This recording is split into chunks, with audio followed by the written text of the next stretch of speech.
अस्सलाम वालेकुम viewers, signature property आपको ईद का गिफ्ट दे रही है। लोगों ने बड़े आपको गिफ्ट दिए होंगे, डिस्काउंट दिए होंगे। हम डिस्काउंट देने वाले बंदों में से नहीं है, हम आपको काम करके दिखाने वाले बंदों में से हैं। हमारा ही तरफ से गिफ्ट आपको ये होगा कि मैं आपको ईद से पहले पहले बताऊंगा कि जिसका ये उनके लिए गिफ्ट है जिनके ऑफलाइन कारोबार है, जिसकी कोई दुकान है छोटी मोटी, वो अपने कारोबार को ऑनलाइन कारोबार में कन्वर्ट करना चाहता है। कल मैंने इंट्रो करवा दिया था कि यार हमें क्यों कारोबार को ऑनलाइन लाना चाहिए, क्योंकि भाईजान खरीदार ज़्यादा आता है, खरीदार ज़्यादा आएगा, सेल ज़्यादा होगी, आपका काम स्पीडी होगा, पैसे ज़्यादा आएंगे, आप दुकान में ज़्यादा बनाएंगे। अब आज उसका डे 1 है कि भाईजान क्यों हर बिज़नेस को ऑनलाइन आना ज़रूरी है। अब मैं आपको समझाता हूँ इस तरह करके, ये देखें। अब ये सिग्नेचर प्रॉपर्टी की आप मिसाल ले लें। सिग्नेचर प्रॉपर्टी है, इसकी एक दुकान रियलिटी के अंदर है। रियलिटी के अंदर मतलब ये कि मेरी मजाक में मेरा ऑफिस है, आप आते हैं, मुझे बताते हैं प्रॉपर्टी फॉर सेल के लिए ये, हम आते हैं, टीम विजिट करती है।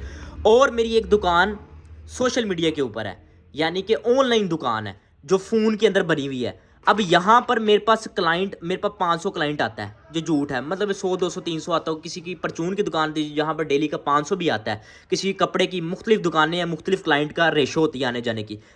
अब यहाँ पर तो एक लिमिट तिकर क्लाइंट आता है फिजिकल अपेयरेंस के अंदर, लेकिन मुझे एडवांटेज के ऑनलाइन के अंदर कोई लिमिट नहीं है।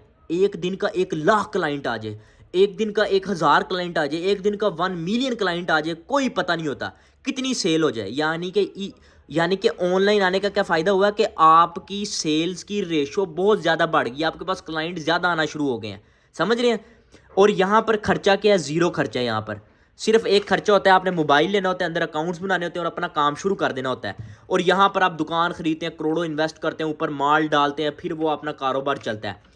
यानी कि आज का स्टेप डे 1 के अंदर हमने क्या सीखा कि हमने ऑनलाइन कारोबार क्यों बनाना चाहिए। तो इंशाल्लाह कल मैं आपको बताऊंगा कि भाईजान ऑनलाइन स्टार्ट करने के लिए क्या क्या चीज़ें ज़रूरत होती हैं। यानी कि ऑनलाइन अब आपने नीयत कर ली है कि यार मेरी दुकान सही है, मेरे खर्चा पानी घर का निकला था, मेरी सेल निकल आती है, अब मैं ज़रा चाहता हूँ मैं इसको ऑनलाइन करूँ, तो उसके लिए क्या क्या चीज़ें ज़रूरी होती है मैं आपको ये कल बताऊँगा इंशाल्लाह। ईद से पहले पहले मैं आपका ऑनलाइन कारोबार करवा दूँगा। कोई सवाल वगैरह हो कि यार ये कैसे क्यों, तो वो मुझे बता सकता है। अगर आप भी अपनी प्रॉपर्टी सेल या परचेज़ करना चाहते हैं तो सिग्नेचर प्रॉपर्टी के इस नंबर पे आप रब्ता कर सकते हैं।